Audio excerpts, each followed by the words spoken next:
Assalamualaikum warahmatullahi wabarakatuh. Hari ini kita akan melanjutkan pembelajaran sejarah minggu lalu tentang masuknya VOC ke Indonesia. Nah, hari ini kita akan belajar tentang masa pemerintahan Daendels di Indonesia. Nah, sebelum memulai pelajaran, ada baiknya kita berdoa sesuai agama dan kepercayaan masing-masing. Untuk presentasi, silakan ketua kelas memberikan laporan tentang siapa saja yang tidak berhadir hari ini di WhatsApp Ibu ya. Nah, kalau gitu kita langsung saja. Check it out. Oke, yang jadi pertanyaan, siapakah Daendels itu?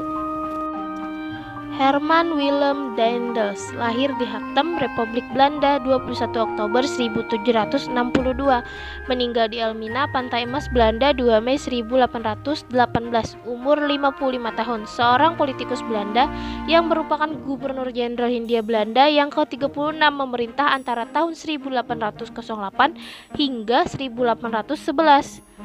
Maka setelah perjalanan yang panjang, Daendels tiba di Batavia pada tanggal 5 Januari 1808 dan menggantikan Gubernur Jenderal Albertus Wyss. Daendels bertugas untuk melindungi Pulau Jawa dari serangan tentara Inggris. Karena pada saat itu Jawa adalah satu-satunya daerah koloni Belanda Perancis yang belum jatuh ke tangan Inggris setelah Isle de France dan Mauritius pada tahun 1807.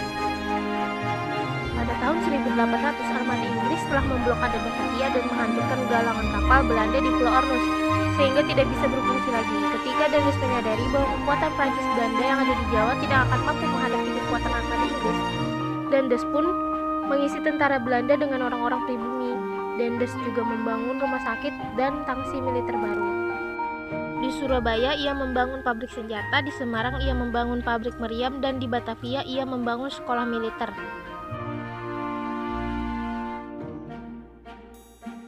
Daendels adalah seorang yang revolusioner. Ia sangat mendukung perubahan-perubahan liberal dan ia juga bercita-cita untuk memperbaiki nasib rakyat dengan memajukan pertanian dan perdagangan.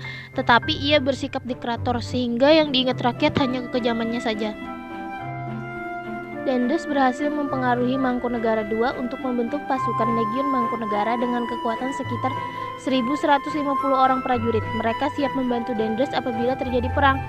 Daendels juga melakukan intervensi terhadap pemerintahan kerajaan-kerajaan lokal seperti pergantian raja dan membatasi secara ketat kekuasaan raja-raja di Nusantara.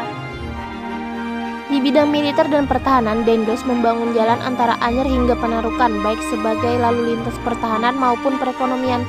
Menambah jumlah pasukan dalam angkatan perang dari 3.000 hingga menjadi 20.000 orang, membangun pabrik senjata dan membangun pangkalan angkatan laut. Di bidang sosial, Daendels memaksa rakyat melakukan kerja paksa atau kerja rodi untuk membangun jalan Anyer Panarukan. Nah, anak-anak, itu dia tadi pembahasan tentang masa pemerintahan Daendels. Nah, selanjutnya kita akan membahas tentang masa pemerintahan Raffles. Check it out. Nah, yang jadi pertanyaan, siapakah Raffles itu? Thomas Stamford Bingley Raffles lahir di Jamaika 6 Juli 1781, meninggal di London, Inggris 5 Juli 1826 pada umur 44 tahun. Ia adalah seorang gubernur letnan Hindia Belanda yang terbesar. Inggris sempat menjajah Indonesia dari 1811 hingga 1816. Batavia dan daerah sekitarnya jatuh ke tangan Inggris pada 26 Agustus 1811. Inggris di bawah pimpinan Raffles berhasil merebut seluruh kekuasaan Belanda di Indonesia dengan perjanjian Tuntang. Nah, ini dia perjanjian Tuntangnya.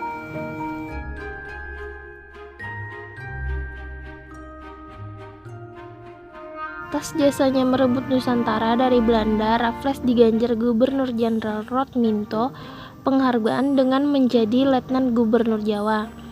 Ia tinggal dan memerintah di Buitenzorg atau Bogor. Kebijakan Raffles di bidang pemerintahan adalah Raffles menegosiasikan perdamaian dan beberapa operasi militer kepada sejumlah penguasa lokal yang dianggap menentang Inggris. Salah satu operasi militer terjadi pada tanggal 21 Juni 1812 melakukan penyerangan ke Yogyakarta. Akibatnya keraton hancur parah saat itu. Raffles juga memerintahkan ekspedisi militer ke Palembang untuk menggulingkan pemerintahan Sultan Mahmud Badarudin II dan merebut Pulau Bangka. Raffles bermaksud menjadikan Bangka sebagai markas tentara Inggris untuk menahan Belanda. Selama masa pemerintahannya, Raffles melakukan reformasi massal untuk mengubah sistem kolonial pemerintah Hindia Belanda. Ia membuat kebijakan dengan berpegang pada 3 prinsip. 3 prinsip yang dimaksud adalah: yang pertama, segala bentuk kerja rodi dan penyerahan wajib dihapus diganti penanaman bebas oleh rakyat. Yang kedua, peranan para bupati sebagai pemungut pajak dihapuskan dan para bupati dimasukkan sebagai bagian pemerintah kolonial. Yang ketiga, atas dasar pandangan bahwa tanah itu milik pemerintah, maka rakyat penggarap dianggap sebagai penyewa. Pada 1815, Raffles ditarik dan digantikan oleh John Pendal. Keputusan tersebut dilakukan karena Inggris bersiap menyerahkan kembali Jawa ke Belanda. Penyerahan itu sesuai dengan perjanjian Anglo-Dutch yang terjadi pada 1814. Menjelang berakhirnya Perang Napoleon di Eropa, pada 15 Oktober 1817, Raffles mendapat mandat sebagai Gubernur Jenderal di Bengkolan atau kini disebut Bengkulu. Saat itu, Bengkolan merupakan koloni yang hasil ekspornya hanyalah lada.